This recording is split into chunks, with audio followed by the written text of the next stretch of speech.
Dieu est bon.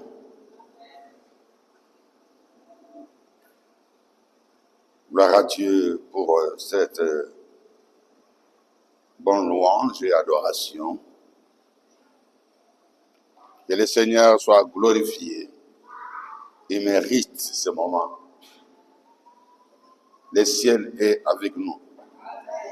Nous sommes ensemble. Amen. Alors nous allons ouvrir nos Bibles dans notre passage du mois. Psaume. Le message d'aujourd'hui est même compliqué pour moi, mais le Saint-Esprit est avec nous.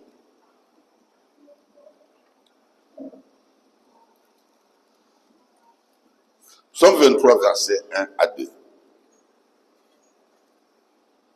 Mais c'est le deuxième verset qui nous intéresse aujourd'hui.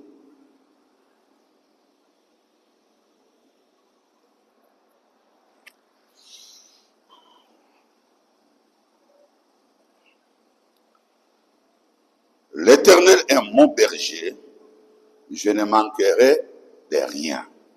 2. Il me fait reposer dans des verts pâturages. Amen. Ok, nous reprenons nos places.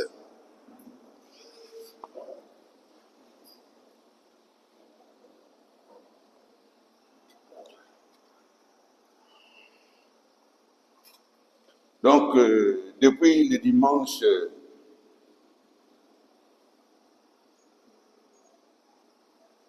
1er septembre,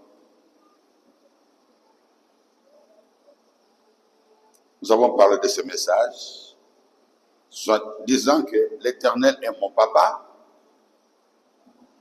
Alors, je remarquerai derrière,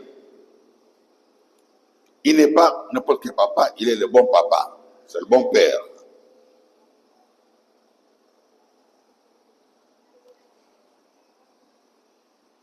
Quand on est en manque, donc le manque dans une personne produit la souffrance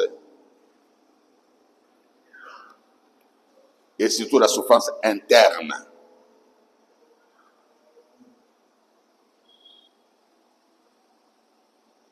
Nous avons dit dès le premier jour que l'Éternel, lui, il a un bon plan pour chacun d'entre nous.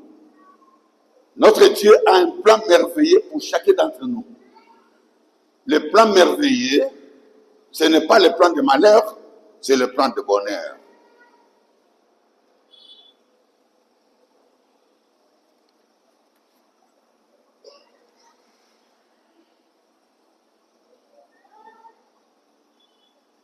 Connaître une vie de malheur avant de rencontrer le Seigneur Jésus-Christ, ce n'est que normal. Mais après avoir rencontré Jésus-Christ, s'il devient ton Père céleste, parce qu'il nous dit, si vos pères terrestres, si méchants soient-ils, vous leur demandez du poisson, il ne vous donne pas du serpent. Vous demandez du pain, il ne vous donne pas de la pierre. Et moi, votre Père céleste, si vous me demandez de l'esprit, ne vous le donnerai-je pas. Donc, bien-aimés, nous devons savoir que la vie avant Jésus-Christ, c'est la vie selon nos parents biologiques, qui vivaient selon l'ordre établi dans leur famille. Leur vie, leur bonheur, soi-disant bonheur, était attaché au sang familial. Et tout le monde qui naissait de cette famille-là était canalisé à souffrir. Quand bien même on nous montrait de semblants bonheur, ce n'était pas de bonheur parce que la souffrance est dans le cœur. Tous ces gens que vous voyez vivre heureux dans ce monde sans Jésus-Christ, ils ne sont pas heureux. Ce sont des malades dans leur cœur. Ils souffrent, mais ils ne vous le diront jamais. Ils vont vous montrer seulement leur faveur, le bonheur. Ils vont vous montrer leur maison, leur voiture, les réussites du monde. Ils vont vous montrer les tralala. Mais ils ne vous montreront jamais leur cœur. Parce que c'est notre Dieu qui sonde le cœur et les reins. Parce que le Seigneur a dit dans sa parole,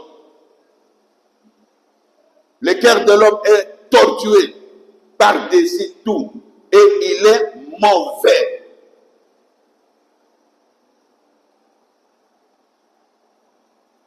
Qui peut le connaître? Je crois que c'est dans Jérémie 17, 9 à 10. Qui peut le connaître? Personne ne connaît le cœur de l'homme à part Dieu.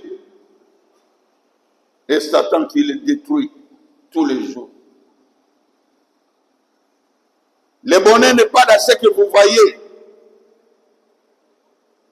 Le bonheur, c'est dans le Seigneur Jésus-Christ. Quiconque n'a pas Jésus-Christ, c'est impitoyable et malheureux.